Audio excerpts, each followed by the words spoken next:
Hey, what's up, everybody? It's Wednesday, so you know what time it is. It is time to party with the girlfriends. We are all here.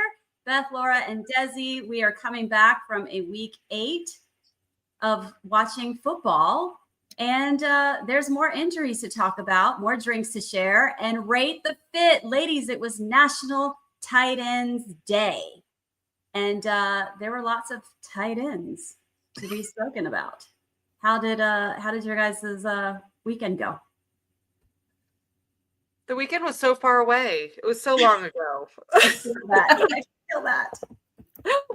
You said that and I was like, oh, there was a weekend. I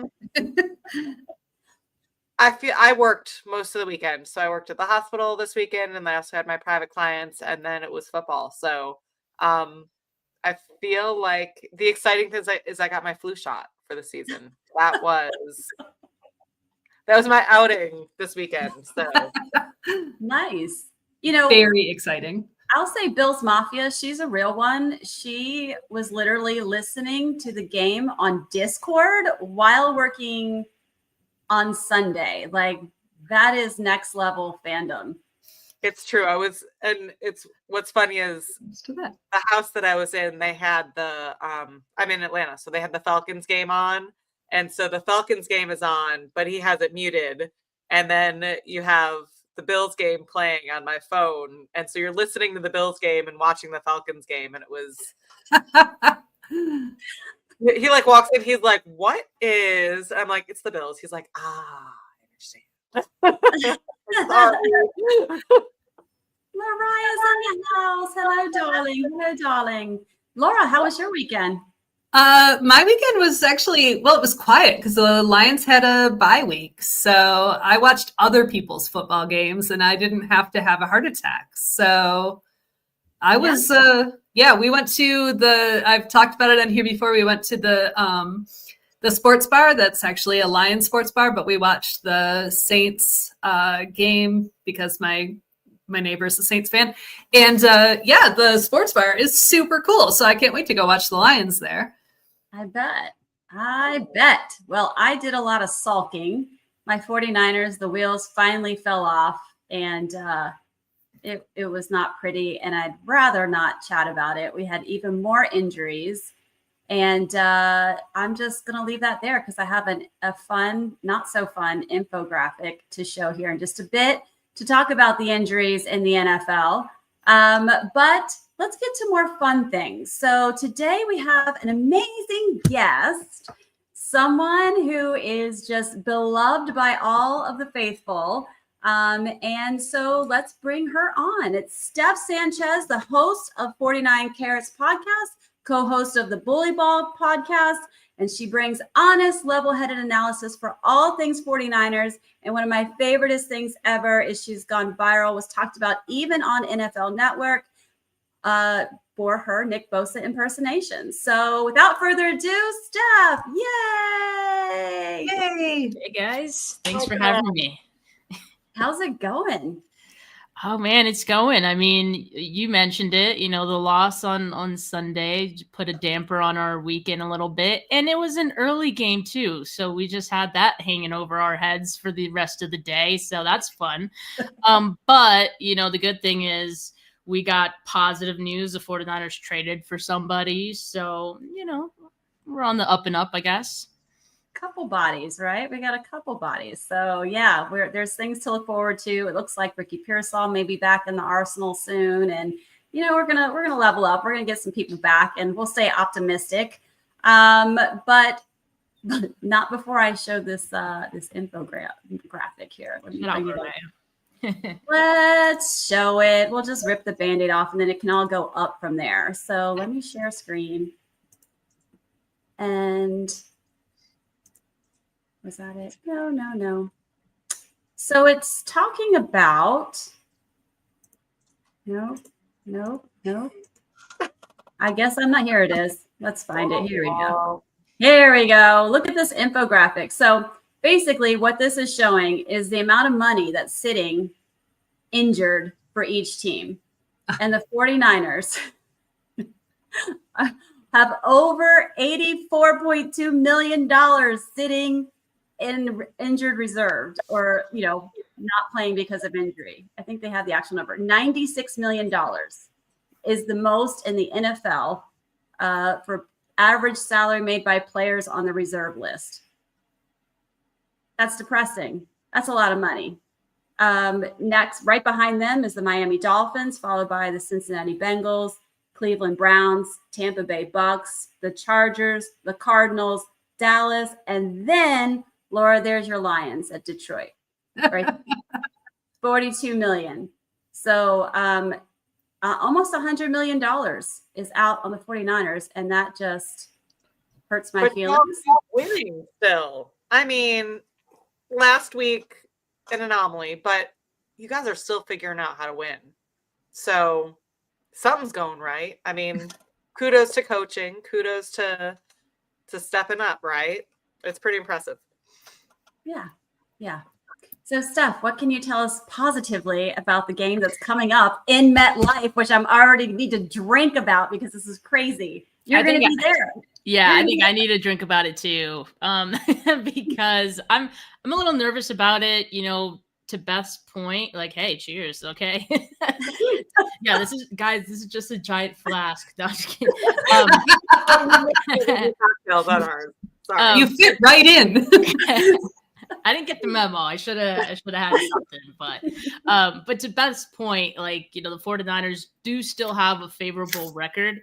But you do kind of wonder if it's getting to a point where the success that they were having is just not sustainable anymore, because each and every week you're dealing with additional injuries, more so than you had the previous week. And as it stands right now, most of them continue to impact the defense. So that's already a defense that was struggling to begin with, after losing Nick Bosa, and then Fred even more. Like, so now it kind of feels like, well, did they kind of run out of steam, or like, is this going to be the new normal for them while they deal with some of these injuries? And I was just, not surprised, but also like a little flabbergasted by the infographic, because it just looks like they broke the graph. Like it defies all logic what's going on with the 49ers and their injuries. And I'll also add that shows who's on the reserve list. So whether it's PUP or injured reserve, like IR, that doesn't count the guys who have been on this 53-man, who have missed several weeks, who aren't on IR. Ricky Pearsall has missed several weeks. He's still didn't practice today. Yetur Gross-Mato has missed several weeks.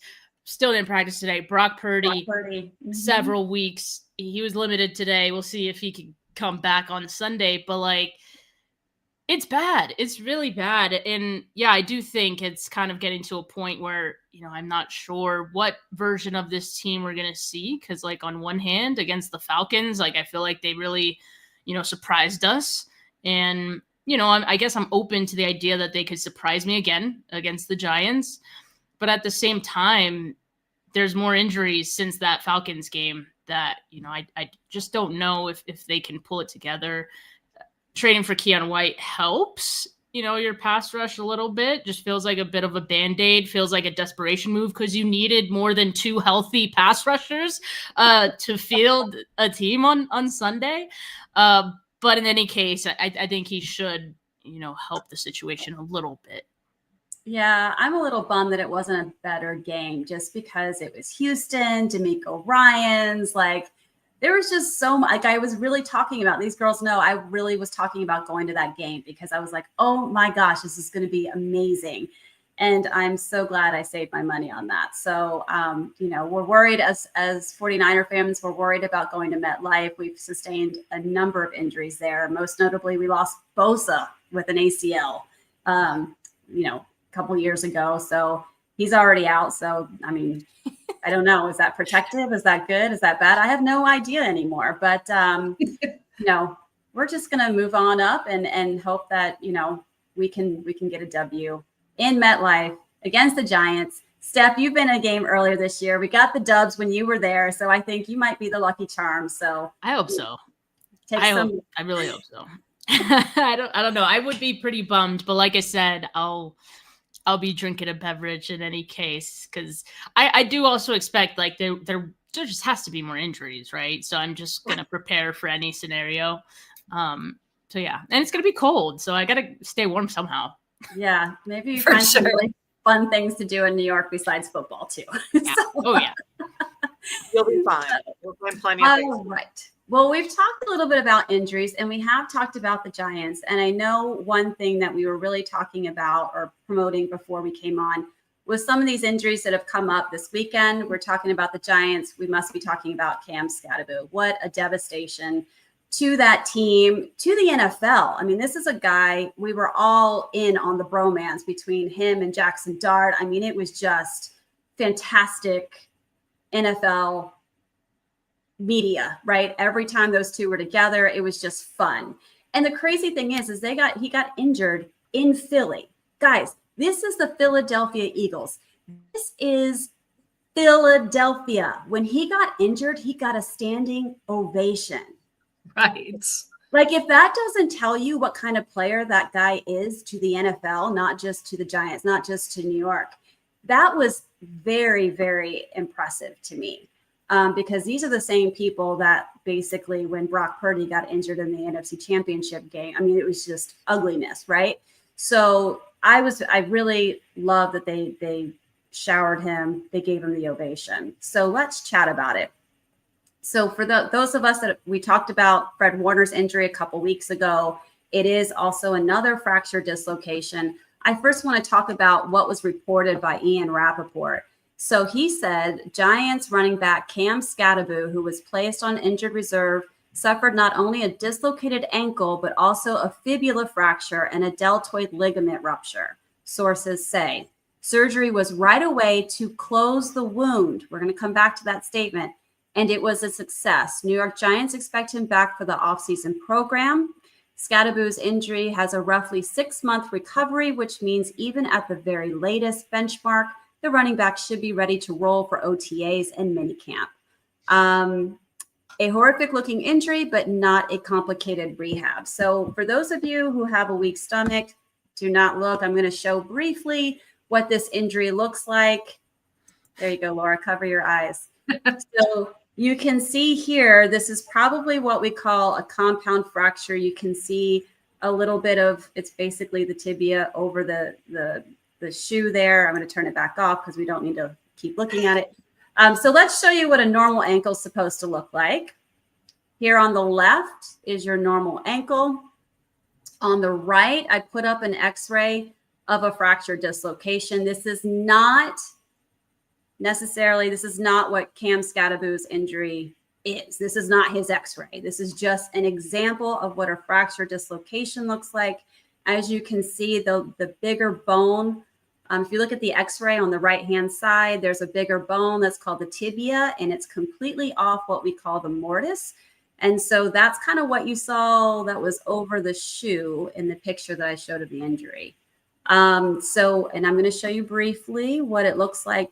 Again, this is not the same injury. This is not his x-rays, but it requires plates and screws to put the ankle back together.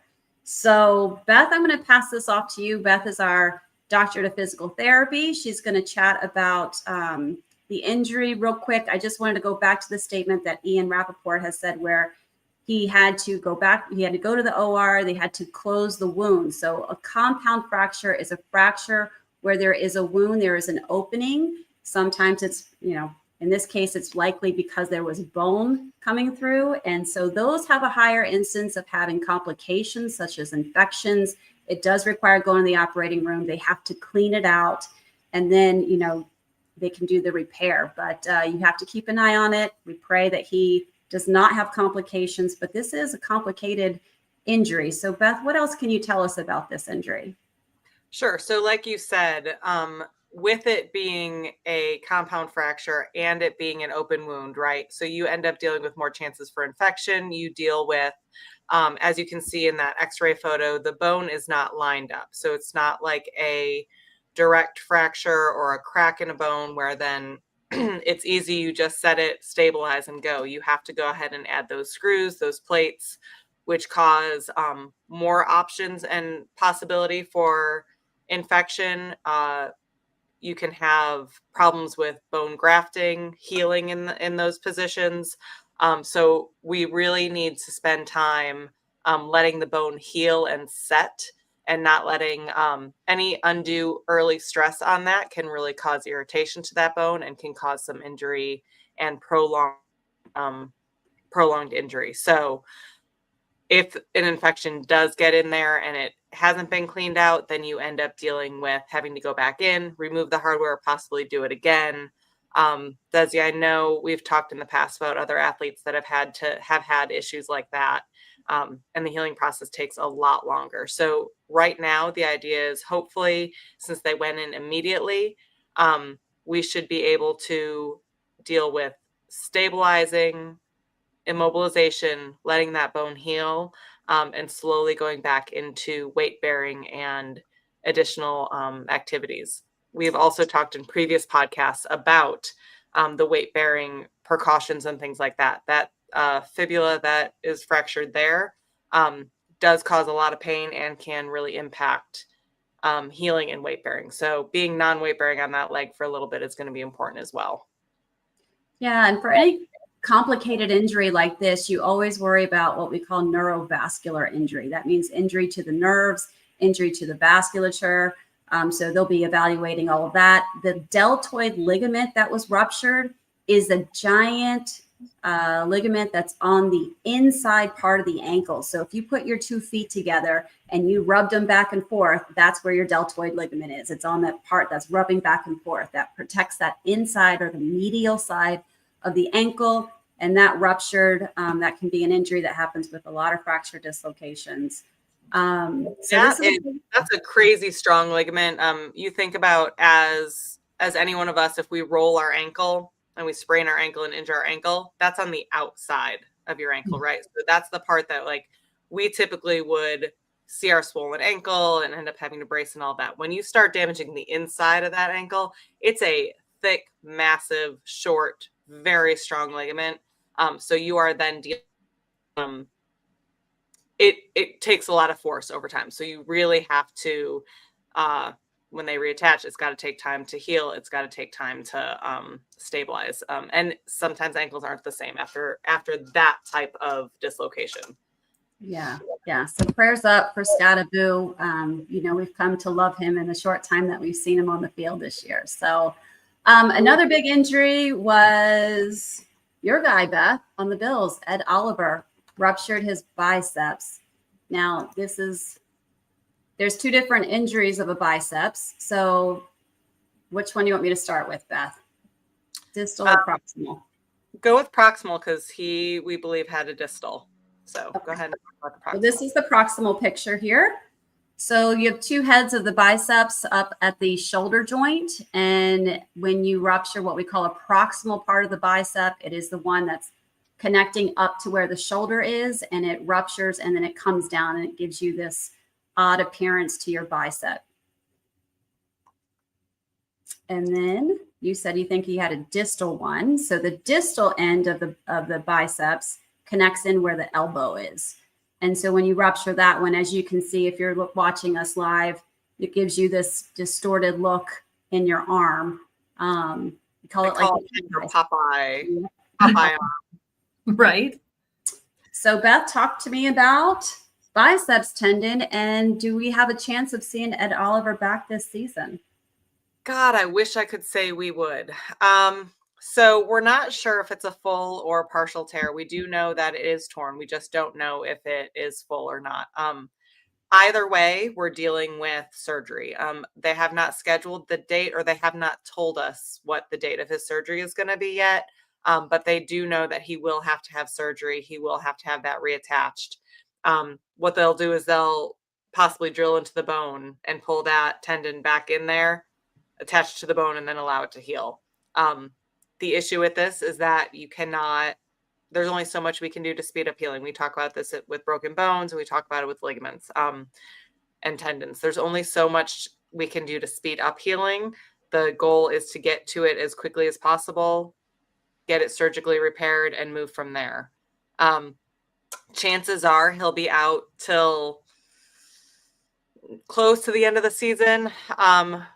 This is not the first bicep tear in the Buffalo Bills history. So hopefully our rehab team is ready to go for it. Chances are best case scenario, 3 months, 2.5 months. So that would put us at playoffs to the Super Bowl. So given that we can sustain our season and keep chugging, there's a chance we'll see him at the end of this season. So prayers up. Let's get him feeling better and go Bills, right? All right, Bills Mafia, you heard her. There is a chance. I will just say to those of us who are over 40, a biceps tendon rupture, they're not fixing on us. We're just going to be, it's not necessary unless we have a job that requires if you're a professional athlete. Otherwise, you can totally function with a ruptured biceps. You're just not going to win that. What is it? The arm wrestling contest. So it's like, can't win it now, so it doesn't matter. So the other thing is that there's a chance that he could come back sooner, only because they do a lot of bracing now, right? So you'll see different players out there with those big arm metal braces around their elbows to prevent full extension and to support some of that pressure that they get when they're blocking. So those things do increase the chance of him coming, but it's still a pretty slim chance. All right, guys. Well, let's move along. I got some questions for our guests. Steph, I only hear you talking about Niners games. Do you watch other games on the weekend? Like, what does the weekend look like for you? Because you do such a stellar job with your podcasting. Like, are you watching games, taking notes? Are you studying film while you're watching? Or are you kicked back and really like hanging out and just enjoying the game? Well, I partake in fantasy football. So, any other team I like to watch casually and with an eye on my fantasy football team as well.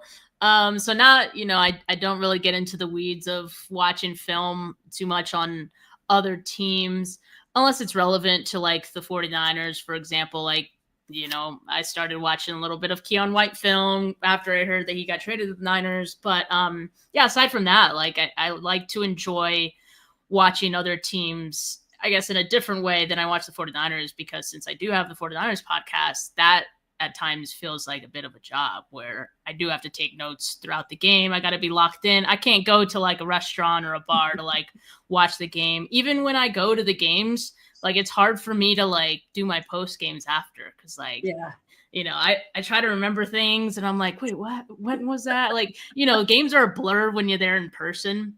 Yeah. Even if I'm sober. So like, just being there, you just get caught up in the energy of it and you kind of lose track of time almost. So watching 49ers is a different experience, but that's why I love to watch Red Zone. And that's why I get upset when the 49ers are in the early window, because I think the early window is the best time to watch other teams and best time to watch Red Zone. There's way more games happening than there are in the afternoon window. So you could just like take it all in, overwhelming at times, but it's a great overwhelming feeling. Just like, watch all these teams in the red zone, especially towards the end of games, the witching hour. So I missed that. On Sunday, watching the 49ers instead look like they were still asleep. So I was a little salty about that. And I didn't get to watch as many games this weekend as I would have liked. Yeah. Well, you are such a pro. You are so polished. My curiosity is, how did you get into podcasting? Like, talk to me about the early days as a podcaster. Yeah, it's actually like really funny. So, sorry, my nose ring.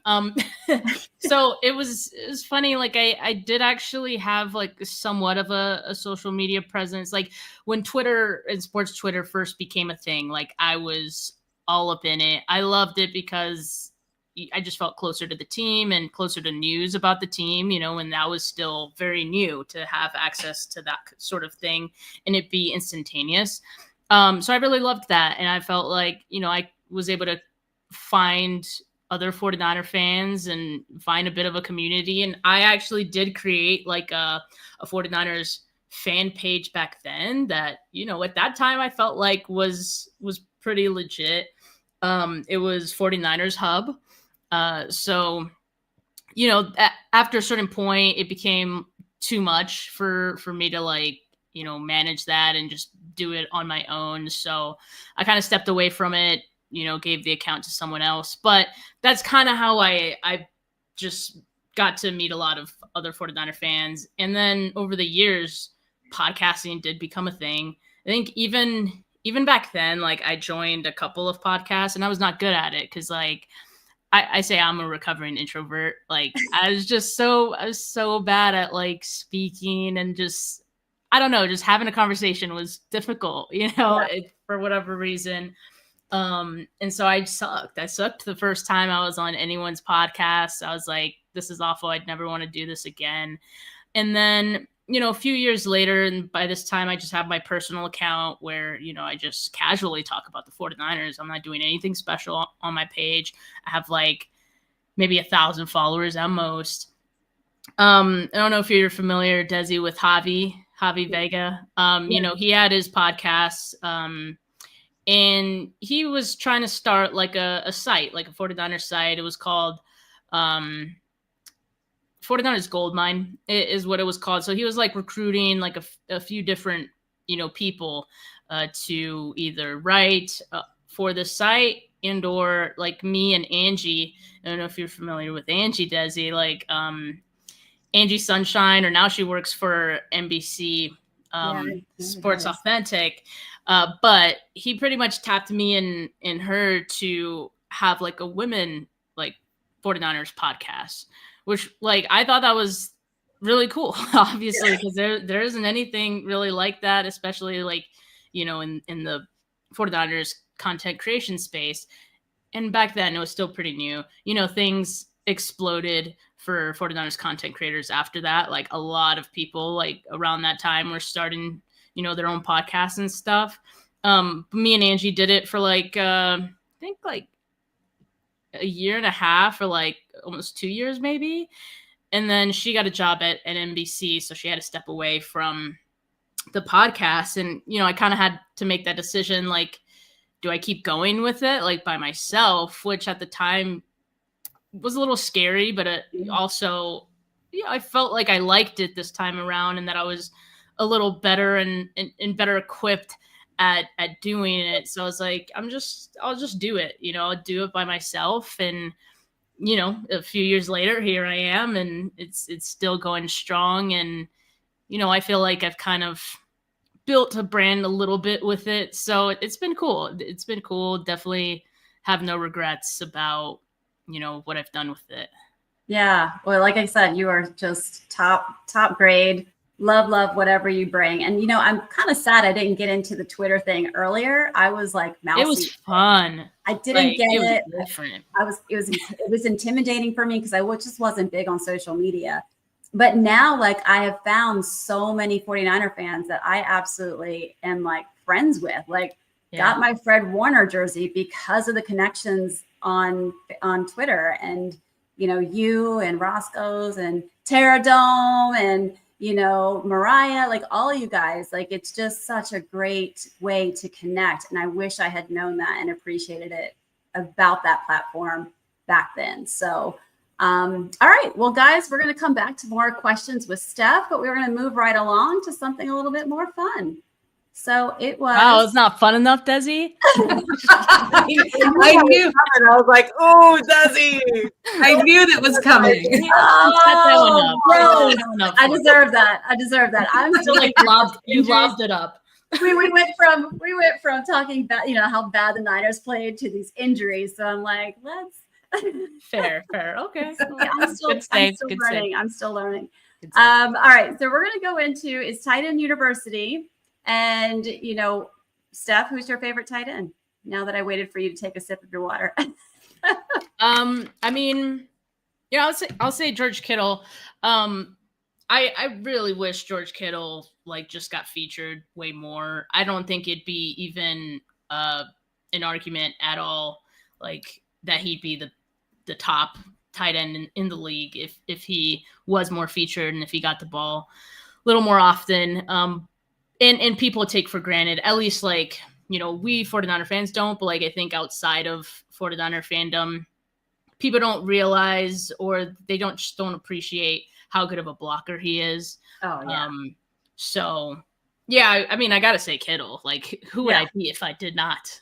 I mean, I was just checking. I love tight ends though, just like as a position as a whole. Like as far as like when I do draft stuff and I have to watch prospects, like tight ends is one of my favorite positions to watch because like they do everything.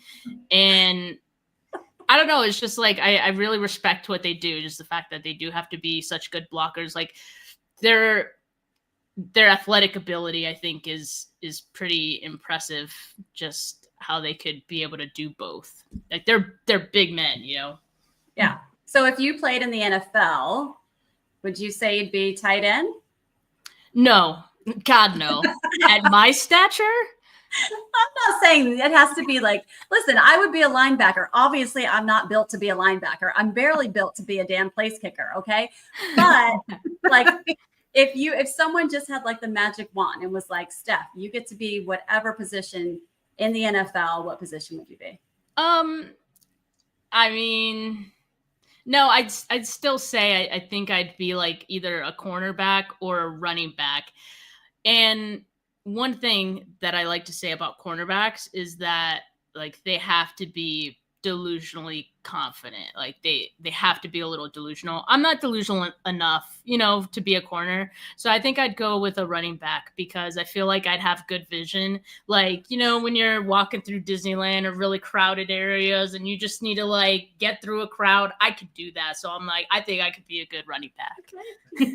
Slippery, huh? You get through. I like that. Wait for my blockers, you know? That description, right? Like the ability to get through somewhere. Like if you got to get through an airport, I'm following. I'm weaving through the crowd. You run it in a race. I'm right there. I feel like Beth, you'd be a tight end, like 100%. You are tight end energy. I think so. Oh, you can block and you can catch it and you can like all of it. I like, love you. If you're on the podcast more, she says nice things about you instead of mean things. The roast of Coach Dezi is happening now. Laura, who's your favorite tight end? I mean, I think you're going to know everybody's answer to this question, right? Sam Laporta, no question. Yeah. I mean, he's just a beast. He is absolutely part of the team. He's clutch. I mean, yeah, how you don't get much better than him. And Beth, would you say, who are you going with? I mean, Kincaid is the Bills, so I mean, what else am I going to say? Like we should answer again without being able to say. Not being allowed to talk about your own team. Oh, well, this is comedy to me because Tight End University posted this on their social medias. And it was the Tight End University class superlatives, class of 2025. And George Kittle was life of the party. That was what he was voted as. I love that the Greg Olsen best advice. Class clown was Travis Kelce. I think your guy is in there. No, it was the guy that was on Rate the Fit, which we're going to go over here in a second. But I just love how they have fun. I mean, this is all coming from some, you know, I think it's George Kittle, Greg Olsen, and Kelce. I think they were the three. I think it was really Kittle and Greg Olsen that kind of started Tight End University. But which one has the best tight end? Man, I don't. You know away what? From that one. I don't really do that. I mean, I really love the game, so I'm not really looking at that. I don't know if I'm disappointed in myself or I'm proud of myself right now. But I mean, they're all in spandex. They all fairly much look the same at that point. Facts. True. Facts. If all you're right. that fit, they better look the same. If they don't, that's where we're. We got problems. Bravo disagrees with us, though. They all look the same because they're all in spandex and they're all fit. Oh, well, on that note, we're going to go right into Rate the Fit, which is Tight End Edition.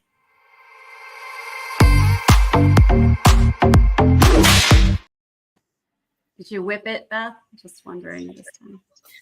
So tight ends came out to their games this week, and I'm going to show the top 4 because I feel like it was an interesting mix this week. Laura, this one was your favorite, and it was me and Steph's favorite tight end, George Kittle. And this was interesting because I looked at it and I was like, okay, George. But then when you really look at it, then you see the George in it because it's Toy Story. Yeah. You can see there's like it's Toy Story themed. So there's like a Woody in there. It actually says Toy Story. It was a bit matchy for me because the vest and the pants all had the same print. It was a lot, but that's George Kittle, and it was tight end day. So, you do you, George. Well, and I mean, the fact that he owns a matching vest and pants of Toy Story, I think is enough of its own narrative that it's worth all the votes. 100%.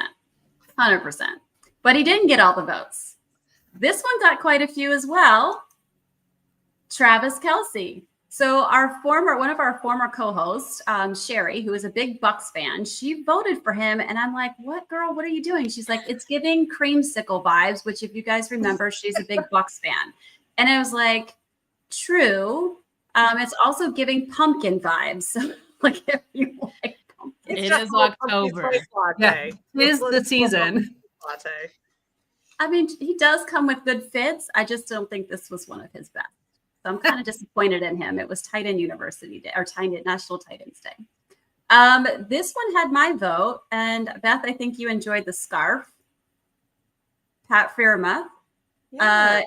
He just looks like he's ready to take somebody on a date. He's got like these charcoal pants, the black sweater with a zip at the neck, this like beautiful scarf.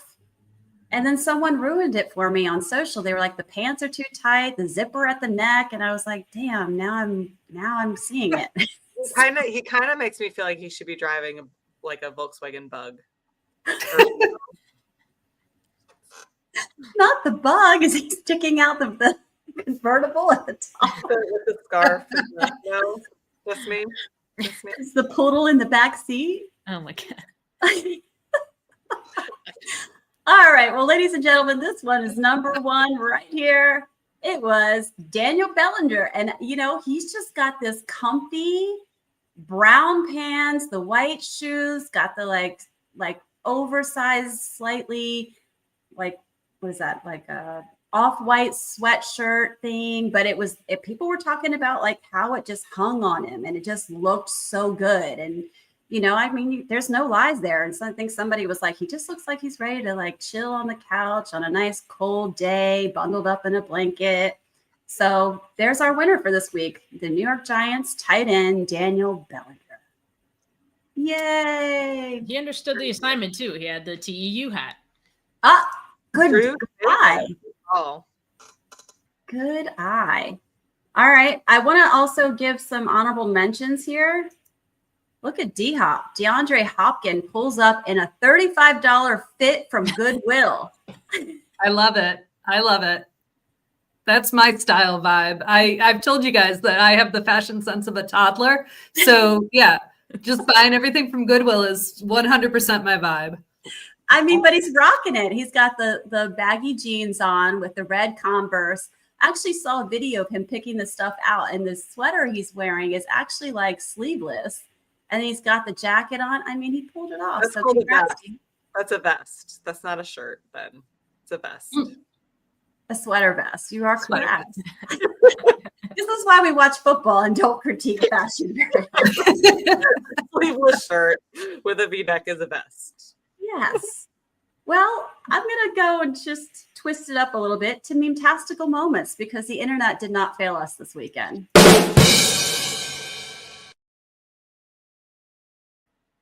Okay, so while we're talking about fits, we got to rewind all the way back to what the hell? What they lost? What were the Steelers wearing? So the meme says, ha, ha, ha, ha, ha. Who wore it better? It's a picture of Aaron Rodgers in whatever Transformer Bumblebee looking outfit he had on, the whole team had on for the Steelers. And Charlie Brown. I mean, I think Charlie Brown wins it for me. Anybody else? I'd agree. I feel like the Steelers have like 2 really bad throwback uniforms that look similar. Like they have another one that does look like a bumblebee as well.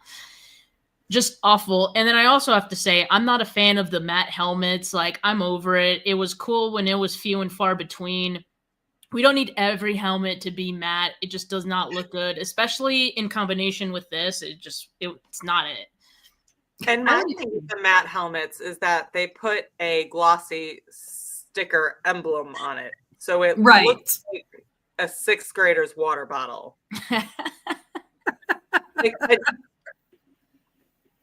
It does, like, it's clear that they just slapped it on, that this is what we're doing this week. And like they look terrible.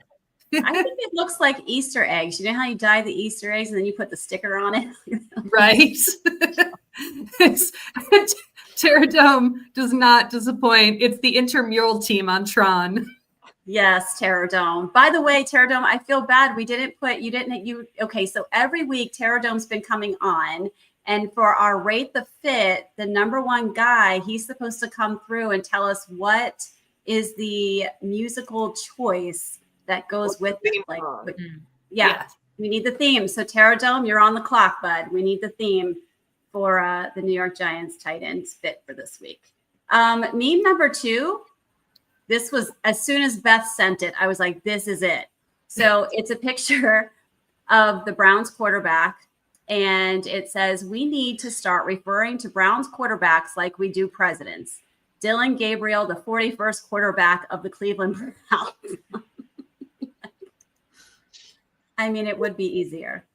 And how many are they paying? You know, you were talking about how many people you're paying that are on injured reserve and are out. Like, let's talk about how many quarterbacks the Browns are paying. Right. Yeah. Or something. Sure. I think that's why they were high up. I think they were like, what, the second or third, or they were top 5. The Browns were top 5 on that list. You're right. It's probably Deshaun Watson. Yeah. He is the whole reason why they are. 100%. Terradome came through. Luke Combs, Beautiful Crazy. I would concur. You know what? That was super fast. We got to post the winner and put that song with it. And we'll credit you. We'll credit you, Terradome. We got to do it, though. You look at that, thinking the social medias right there. You know, I can come. That's some marketing mindset. You know, I'm inspired by Steph. She does it so well. All right. This is one of our favorite, most enjoyable moments of the podcast. It's Cocktail Mocktail Hour, folks. Yes! Take it away, ladies. So, Steph, this is when you bring your cocktail out.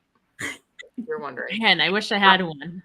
Sorry, we will record it next time. Next time, or mocktail.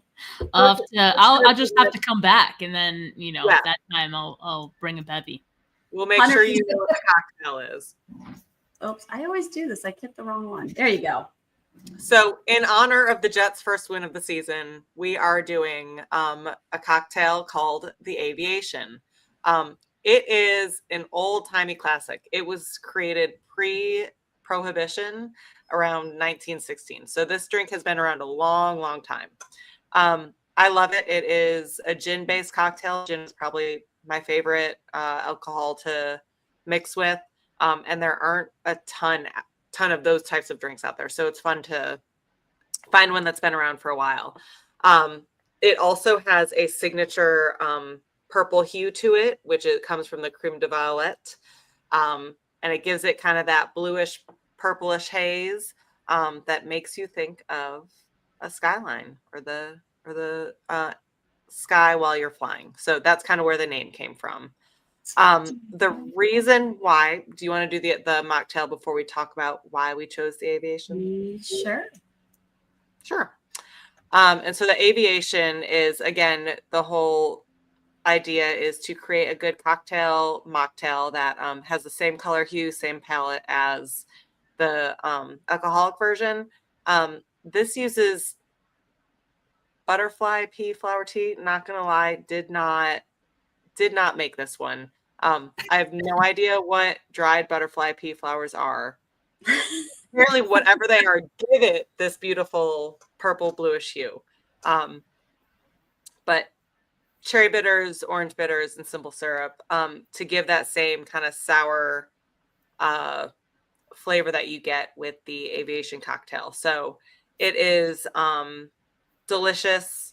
You can probably find another way to make the mocktail without that fancy tea, but that's just what we had, or what I found. Although the tea is delicious, I will say I've had my share of butterfly pea flower, and it is very tasty. Where does one find butterfly pea flower? Usually, I'm at a fancy tea house. So excellent. I do not go to fancy tea houses. Clearly, I am not a fancy tea house person. But I'm glad to hear that if we did have it, it would be a good mix with it. So the reason why we chose the Jets and the aviation today was because they won. They had a huge win over the Bengals this past week, right? 39-38, crazy points second half of the game, especially last quarter. I feel like there have been more games that have been upsets in the fourth quarter this season than I've seen in a long time. So it's been really cool to see. Sorry to the Bengals fans, but the Jets needed this. So I'm glad that they did it. The person that I wanted to highlight, because we kind of talk about cocktails, mocktails, and then we also discuss a player in a position. So yes, Terradome. Watercress sandwiches, absolutely, at the Fancy Tea House. Again, I like that Fancy Tea House is now like the brand, right? We're going to the Fancy Tea House. To the Fancy Tea House. Do we need to make an announcement? I know I have no English accent either. God, I'm failing today. Anyway, Jets. The player that I wanted to talk about was Sauce Gardner. Sauce Gardner was not playing. He's been out for a few weeks due to a concussion. We talked about this position earlier today, is a cornerback.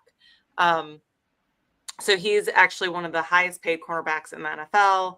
And his real name is not Sauce, shockingly enough. But I would like you all to think about nicknames you give to children, because this nickname Sauce came from his Pee Wee football coach. It was like A1 Sauce. What is it? A1 Sauce Sweet Feet was the full nickname that they gave him when he was a Pee Wee. So that's honestly like how you name a racehorse, right? Right. So A1 Sauce Sweet Feet was his nickname, and Sauce stuck. So just be aware of what you call people when they're little. But so what does the cornerback do, right? So that's kind of what we all get down to. We all want to know what these players are doing. So Sauce is an outside cornerback, and it basically means he defends wide receivers, right? So his job is to he lines up on the line of scrimmage on the outside. His job is to play either man-to-man or zone, and really kind of intercept or block those passes from the quarterback. So he's probably the person who's going to get those calls for interference, get those calls to be in the way, and give those 15-yard penalties when they show up. But he is a great friend. Cheers to Sauce, and cheers to all cornerbacks. Yay. And cheers to the Jets. By the way, Justin Fields, I don't know if you guys had to have seen it. Like, God bless him to be so honest and talk about how he was in the closet, like emotional, because he was just praying and wanting something to change. And oh my gosh. And then he wins and he gives the glory. I mean, it just was a beautiful thing. If you haven't seen it, go look it up at Justin Fields post-game presser.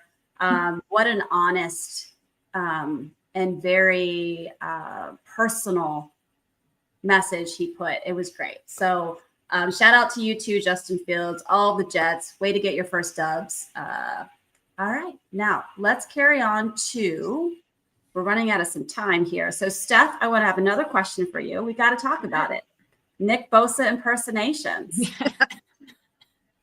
Love it. How did this come up? I mean, talk about it. I mean, you were like, when I heard your name on the NFL Network, I was like, what? I lost my mind. I was like, this is crazy. You're everywhere. That was probably one of the craziest weeks I'd ever lived. Because it was the lead up to the Super Bowl as well. But I will rewind and just talk about how it started. So it was a few years ago where Nick Bosa was like chosen as a team captain, and not just that, but he was chosen as someone to give speeches to the team on Saturdays. I just thought to myself, this is weird, because like if you ever heard him talk, like you're just like, how is this guy hyping up the team? Like what the hell would that sound like? So just as a joke, like I made a TikTok, just kind of what it would be like if, I was Nick Bosa doing his voice and trying to hype up the team. So, that got some reaction, and, people kept asking me to do more, and, so I do another, and then like, it just grew from there. Like people just continuing to want me to drop more videos. And at that time too, like it really got big when the 49ers, like I said, were in the playoffs. I was putting them out like weekly at that point. And it was the one playoff where they went to the Super Bowl, where it blew up like crazy, where like John Lynch even mentioned it in one of his pressers, unprompted. Like no one asked him about it, but because someone asked him about Nick Bosa's speeches, and then, he mentioned me and like how I'm spot on with it. And I'm like, what the heck? Like, this is crazy. So then the Super Bowl week, like Media Row, or whatever they call it, like at the prime time, like media portion of the Super Bowl week, and Nick Bosa gets asked about it and what he thinks. And that was the first time like he ever acknowledged it, or had to acknowledge it, I guess, because he was asked about it. And that was just crazy. Like within that week, it was just nuts. And then, yeah, that's when NFL Network talked about it too. Peter Scraggs still follows me on Twitter because that, like, it's insane. So, I've done them a little bit less since then, but, obviously still a big part of what I'm known for a lot of people. Who knew that would be your calling, right? Like, who knew that would be your claim to fame? I got that a lot too. Like, was this what I was meant to be? I got people asking like, how did you know you could do that voice? And I'm just like, I mean, I don't know. Like because I'm a recovering introvert, I do mumble a lot, or like I used to mumble even more so than I do these days. And he mumbles, and except that he talks very much, monotone. But I did feel like I could kind of identify with that a little bit as someone who at some point was very uncomfortable just like kind of speaking. And so, yeah, I guess I just channeled that a little bit. But if you watch that very first video, it sounds completely different from like even like the more recent ones that I've done. So I think I've refined the voice over time. I think it's time to do one where he's in rehab, like Nick Bosa in rehab. Like I think I'm putting that out there. That's my wish list. I think that's got to be the next one. Yep. Yeah, for sure. So, all right, ladies, let's carry it along. Laura, you have big news coming from the Lions Pride, if I'm saying that right. So let's check out who's in the news.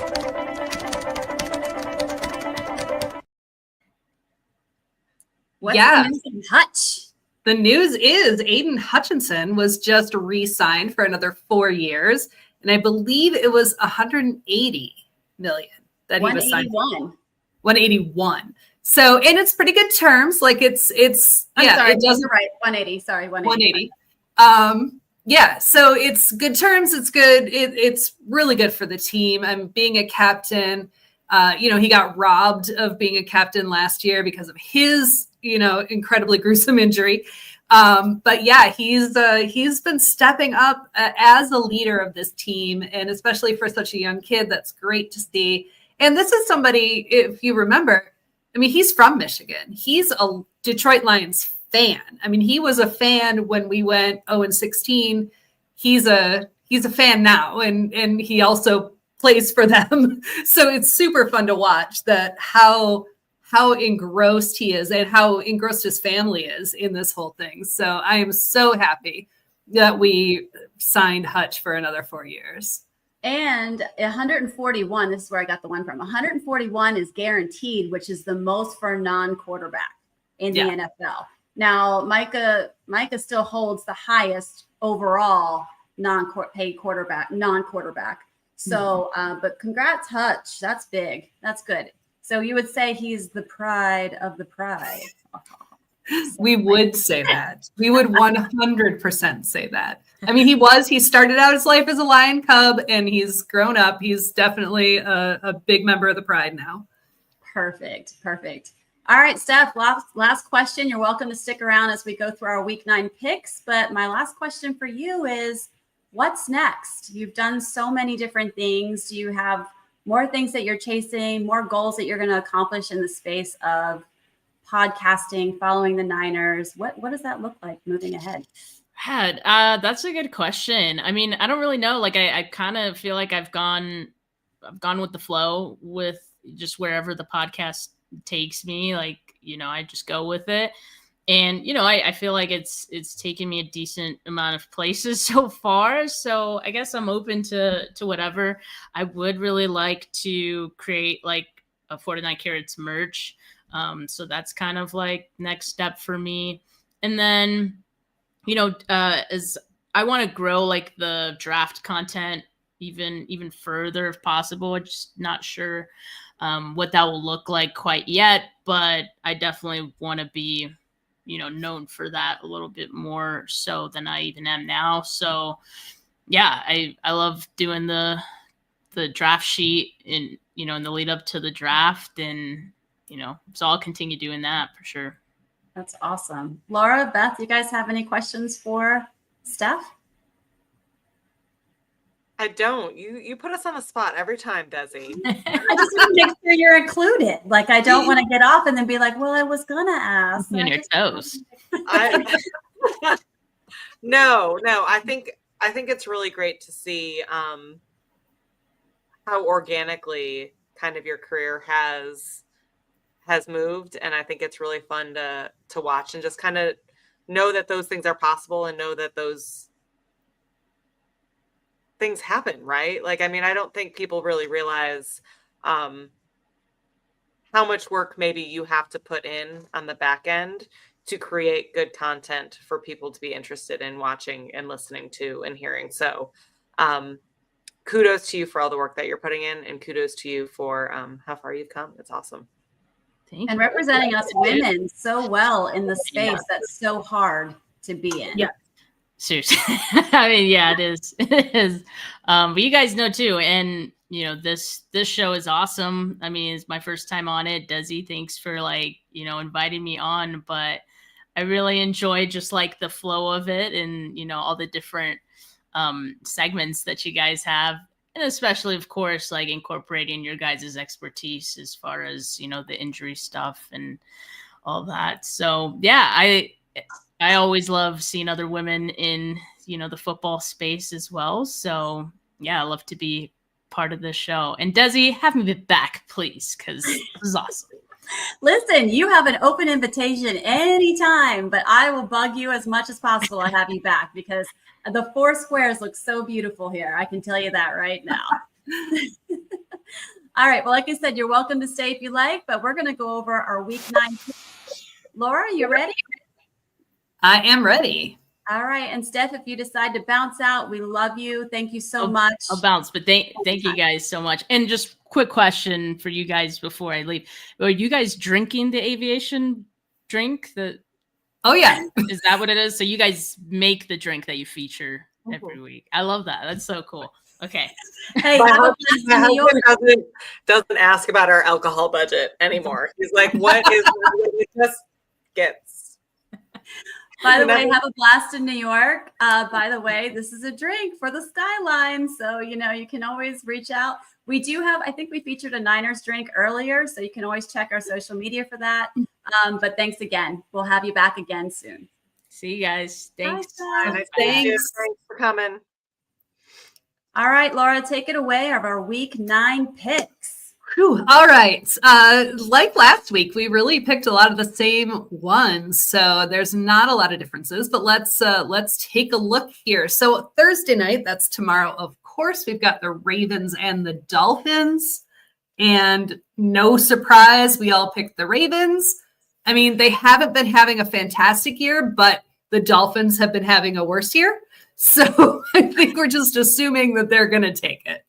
Can we talk about the fact that the Dolphins won last week and apparently Tua woke up with like an eye infection? One eye. Yeah. And could see only really out of one eye, maybe a little bit out of the other. Is that what it takes to win? Like this for the Dolphins? Okay, carry on. It might be. All right. Then we've got the Bears and the Bengals.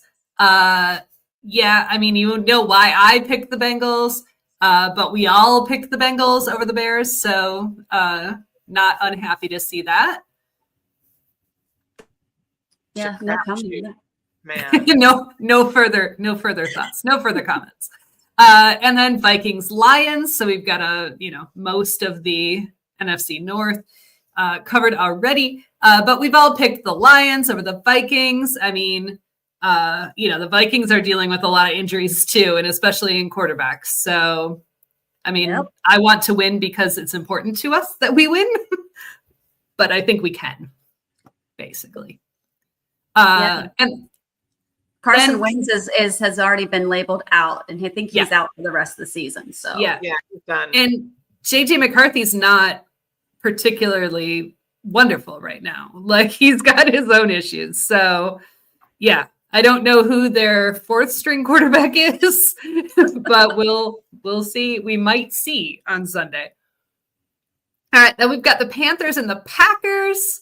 Well, I picked the Panthers. I don't know if they'll win. I don't know that they can, but I don't want the Packers to win. Obviously, no, I don't. But, the Panthers have had some weird upsets, so that would be a sweet, weird upset. But you all picked the Packers, of course. I'm mad I didn't pick the Packers last week. I really thought Aaron Rodgers' peak petty was going to take over, but I'm glad they won. But I'm just now mad at myself for not picking the Packers. Sorry. It's those uniforms. Yeah. I told you he's old, so he's going to get tired as the season goes along. That's true. And the Packers. Him and Flacco, the two of them, they're just right. Listen. Flacco ran a touchdown into the end zone. He did, and now he's exhausted, and he may or may not play this week. So right.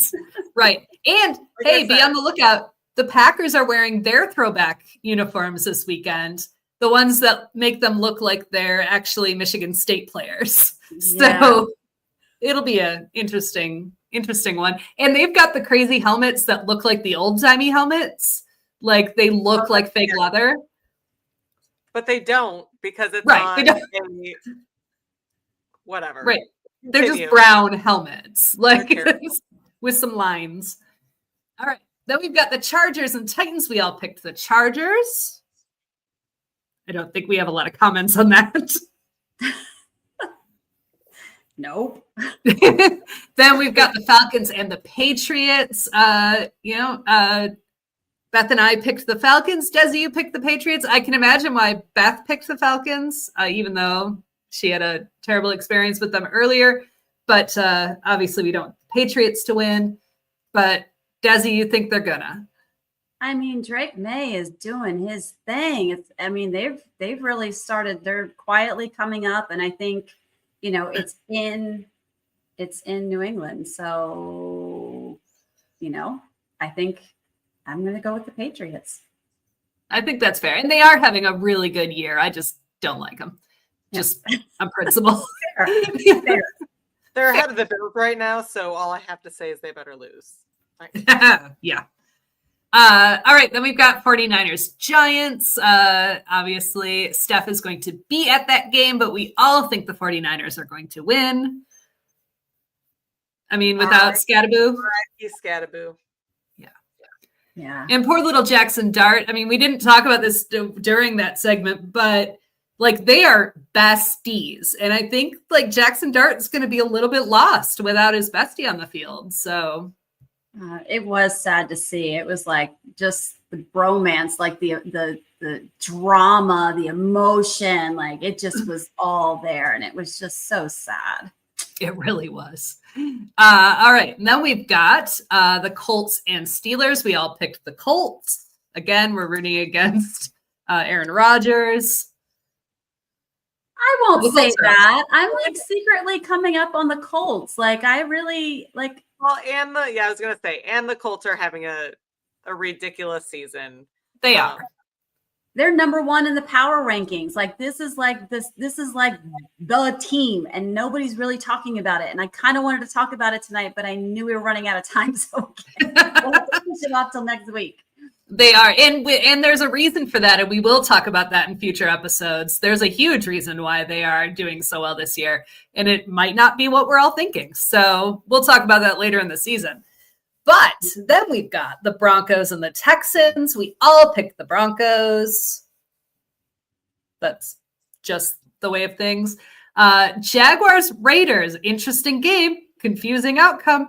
We're going to go with the Jaguars. I'm actually surprised that we all chose the Jaguars because this was one of those games where I looked at it and I was like,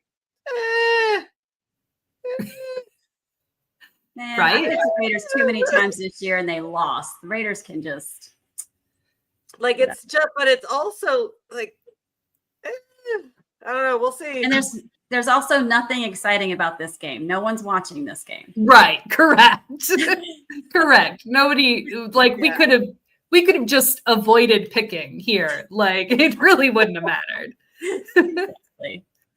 All right, then we got Saints Rams, and we all picked the Rams. Yeah. Even though the Rams are in my division and I should be picking the Saints, but I'm also a realist. Well, the Rams. The Saints. And I mean, Falcons is like my second/third team, right? So we don't like the Saints, but man, that's been a rough year for them. They have had a rough year. They have indeed. All right, and then we move on to the Chiefs and Bills. Big surprise that we've all picked the Bills here. Listen, I talked about how this is inevitable. I don't care that the Chiefs are favored by 1.5 points, even though this game is going to be played in Buffalo. We're going to make Bills magic happen, right, Beth? Yes. Listen, I said it last season, and I wish I could believe it again this season. I don't really care about this game because I care about playoffs more than this game. But the Patriots are way too strong right now for us not to win this game. So we need the W. Yes. Sure. And as we talked about from a couple weeks ago, when the Chiefs beat the Lions, the Falcons beat the Bills, and the Tampa Bay Buccaneers beat the 49ers, like this is also our girlfriends in football redemption game, right? So you are required to beat the Chiefs on behalf of the Lions. Otherwise it won't be full circle. Damn, Laura's coming with the heat. And I will do what I can.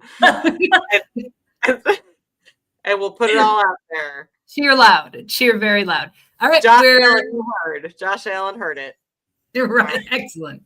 Seahawks Commanders on Sunday night. Well, two of us picked the Seahawks, and Beth, you picked the Commanders. I went with Dezi's thought process that she has a lot of the time of the home team. That was really my thought process. I really want the Commanders to be better than they are, is really what it comes down to. Sure. I'm pulling from last season and how well they did last season. And it makes me sad that they're not the same team as they were last season. I'm with you. It's hard when Jaden Daniels keeps getting injured, when Deebo Samuel comes back from injury and then turns the ball over within the first 2 seconds of the game. Right. Like I'm picking a team that's within my division that I have no damn business picking, but the Commanders just don't look sharp. And I think the Seahawks are another one of those sneaky teams that might be able to. I believe they're more like, I think more people are concerned about the Colts than are the Seahawks. For sure. People should be much more worried about what's happening with the Seahawks right now. Seahawks are NFC and Colts are AFC. So again, we're talking about playoffs. So right. I'm more concerned about the Seahawks. So. Right. All right. And then Monday Night Football, we see Arizona and Dallas. And Dezi, you picked Dallas. And why? Why do I keep doing that? I don't know. You have a thing for Dak Prescott that you don't want it. Wow, shots fired. No, I think I got excited. Any other reason? Well, I think I got excited because 2 weeks ago I randomly picked the Cowboys and they had no business winning, but they won. So then I was like, oh, maybe they're coming up. You know, they got their wide receiver 1 back and Dak Prescott's going to make this happen. But I forgot they're still trash on defense. So, but I just can't pick for another damn team within my division. I can't pick the Rams, Seahawks, and Cardinals. All 3 of them are in my division. I don't know. Maybe I do have a thing for Dak. So it's definitely not Jerry Jones, just to be clear. We'll see how this all goes and see how this plays out this week. All right. Well, that's it. Picks are locked and loaded, guys. You got new recipes for your drinks this week. We taught you a little bit of anatomy, physiology, and the importance of, you know, not playing football. Just kidding. Not getting injured playing football. We talked about Tight End University, the best fits of the week. We had Steph Sanchez on the show, guys. What a guest. What an amazing time we had. It's another amazing Wednesday. Guys, come back and join us next Wednesday. We'll break it all down. We'll have new stuff for you. And thank you again for coming and joining us tonight. Make sure you like, subscribe, hit the notifications. Check us out on social media, on Instagram, and on Facebook group. You can scan the QR code. Other way, Laura. Is it the other way? Nope, that way. That way. The QR code to find out where we are. I'm mirrored, so it's right for me. There you go. Make sure you guys join us on social media so you can pick your favorite rate the fit for next week and get the recipes that we shared today. All right, guys, have a great week and happy football. Go Bills.